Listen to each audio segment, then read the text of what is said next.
രാവിലെ ഒരു വർക്ക് ഉണ്ടായിരുന്നു കേട്ടോ. അപ്പോൾ വർക്കൊക്കെ കഴിഞ്ഞിട്ട് ഞാൻ നേരെ പോയത് നിസി ബ്രൈഡൽ മേക്ക് ഓവർ എന്ന് പറയുന്ന നിസി ചേച്ചിയുടെ പാർലറിലോട്ടാണ്. അപ്പോൾ ചേച്ചിയുടെ പേര് നിസി എന്നല്ല, വിനോദിനി എന്നാണ്.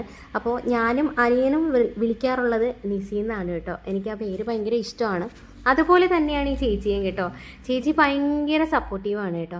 അപ്പോൾ ഇന്ന് മെയിൻ ഉദ്ദേശം, അങ്ങോട്ട് പോയതിൻ്റെ മെയിൻ ഉദ്ദേശം എന്ന് പറയുന്നത് അനിയന് സ്കിന്നിൻ്റെതൊക്കെ സ്റ്റാർട്ട് ചെയ്തു. അപ്പോൾ അവന് ത്രെഡും കാര്യങ്ങളൊക്കെ പഠിക്കണം. അപ്പോൾ ചേച്ചിയുടെ അടുത്ത് പോയി കഴിഞ്ഞാൽ ഞങ്ങൾ രണ്ടുപേരും അങ്ങോട്ടും ഇങ്ങോട്ടും ത്രെഡ് ചെയ്യുമ്പോൾ അവനും കൂടി അത് പഠിച്ചോട്ടെ എന്ന് വിചാരിച്ചിട്ടാണ് കേട്ടോ അങ്ങോട്ട് പോയത്. അപ്പോൾ തുടക്കക്കാർക്കുള്ള ഒരുപാട് സംശയങ്ങൾ അതുപോലെ തന്നെ അവനും ഉണ്ടായിരുന്നു കേട്ടോ. അപ്പോൾ അവന് നല്ലതുപോലെ ചേച്ചി പറഞ്ഞു കൊടുത്തിട്ടുണ്ടായിരുന്നേ. ചേച്ചി ഒരു ട്യൂട്ടറും കൂടെ ആയതുകൊണ്ട് നല്ലതുപോലെ പറഞ്ഞ് മനസ്സിലാക്കി കൊടുത്തിട്ടുണ്ടായിരുന്നു കേട്ടോ. അപ്പോൾ നമ്മൾ അങ്ങോട്ടും ഇങ്ങോട്ടുമൊക്കെ ത്രെഡൊക്കെ ചെയ്തു. പിന്നെ ഞാൻ അവിടെ പോയി കഴിഞ്ഞാൽ ഞാൻ ചേച്ചിക്ക് ഫേഷ്യലോ എന്തെങ്കിലും കൂടെ ചെയ്തു കൊടുക്കും. അത് എനിക്ക് ഭയങ്കര ഇഷ്ടമുള്ളൊരു കാര്യമാണ്. കാരണം എന്നെ ഒരുപാട് സപ്പോർട്ട് ചെയ്തിട്ടുണ്ട്. പിന്നെ എനിക്ക് ഒരുപാട് ഹെൽപ്പുകൾ ചെയ്തിട്ടുണ്ട്. അപ്പോൾ നമ്മുടെ കൂടെ നിൽക്കുന്ന ഒരാളെ നമ്മൾ അതുപോലെ കൂടെ കൊണ്ട് കിടന്നു കഴിഞ്ഞാൽ നമുക്ക് തന്നെയാണല്ലേ അതിൻ്റെ ഒരു ഗുണമെന്ന് പറയുന്നത്. അപ്പോൾ അതുപോലെ തന്നെയാണ് തിരിച്ചൊന്നും ഇങ്ങോട്ട് പ്രതീക്ഷിച്ചിട്ടല്ല ചേച്ചി എന്നെയും കൂടെ കൂട്ടിയത്. ഞാനും അതുപോലെ തന്നെയാണ് കേട്ടോ. ചേച്ചി എന്നെ ഒരുപാട് ഹെൽപ്പ് ചെയ്തിട്ടുണ്ട്. അപ്പോൾ ഞാനൊന്നും ചെയ്യാതെ തന്നെയാണ് ചേച്ചി എനിക്ക് ഒരുപാട് ഹെൽപ്പ് ചെയ്ത് തന്നിട്ടുള്ളത്. അപ്പോൾ ആ ഒരു സ്നേഹം എന്നും അങ്ങനെ തന്നെ കാണും, അങ്ങനെ തന്നെ കാണട്ടെ എന്ന് ഞാൻ പ്രാർത്ഥിക്കുകയും ചെയ്യുന്നുണ്ട്.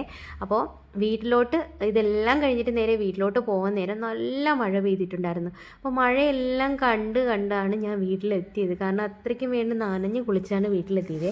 അവിടെ ചെന്നപ്പോൾ ബ്രദറിന് ഇന്ന് ഫസ്റ്റ് ആയിരുന്നു ഡ്യൂട്ടി. അപ്പോൾ കഴിഞ്ഞിട്ട് വീട്ടിലുണ്ടായിരുന്നേ. കുഞ്ഞുവാവയൊക്കെ കളിപ്പിച്ച് അങ്ങനെ ഇരിപ്പുണ്ടായിരുന്നു കേട്ടോ. അപ്പോൾ എനിക്കും ഭയങ്കര ഇഷ്ടമാണ് ഇങ്ങനെ ചിരിപ്പിക്കുകയും കളിപ്പിക്കുകയും ചെയ്യുമ്പോൾ. ഇത് കാണുമ്പോഴാണ് എനിക്ക് സത്യത്തിൽ കൊതി വരുന്നത് കേട്ടോ, ഇതുപോലെയൊക്കെ ചെയ്യാനും വേണ്ടിയിട്ട്. അപ്പോൾ മക്കളെ വിളിച്ചു കഴിഞ്ഞാൽ അവന്മാർ നല്ല അടിയും ബഹളമായിരിക്കും. അങ്ങനെ ഈ കുഞ്ഞിപ്പെണ്ണിനെ ഞാൻ പിന്നെ അങ്ങ് എടുത്തുകൊണ്ട് പോയി കേട്ടോ. ഇതൊക്കെ കണ്ടുകൊണ്ട് നിന്നിട്ട് എടുത്തുകൊണ്ട് പോയി കുറച്ച് നേരം കളിപ്പിക്കുകയും ചിരിപ്പിക്കുകയൊക്കെ ചെയ്തപ്പോഴത്തേക്ക് ആളൊന്ന് ഇതായി. പിന്നെ ഇച്ചിരി കഴിഞ്ഞപ്പോൾ ആൾക്ക് നല്ല ഉറക്കം വന്നിട്ടുണ്ടായിരുന്നേ. ഈ ഉറക്കം വന്നതിനിടയിലും ഞാൻ വിളിക്കുന്ന വിളിയൊക്കെ പുള്ളിക്കാരി ഉറങ്ങുന്നെങ്കിലും കേൾക്കുന്നുണ്ടായിരുന്നു കേട്ടോ.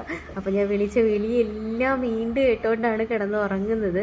അങ്ങനെ ചിരിയായിരുന്നു, സത്യം പറഞ്ഞാൽ ഭയങ്കര ചിരിയായിരുന്നു കേട്ടോ. വിളിക്കുന്ന വിളിയെല്ലാം ഇങ്ങനെ മൂളി കേൾക്കുകയായിരുന്നു. ഞാനോടൊപ്പം തന്നെ ചിരിക്കുന്നുണ്ടായിരുന്നു. അപ്പോൾ ഇന്നത്തേക്ക് ഇത്രയേ ഉള്ളൂ. Tata bye bye, see U.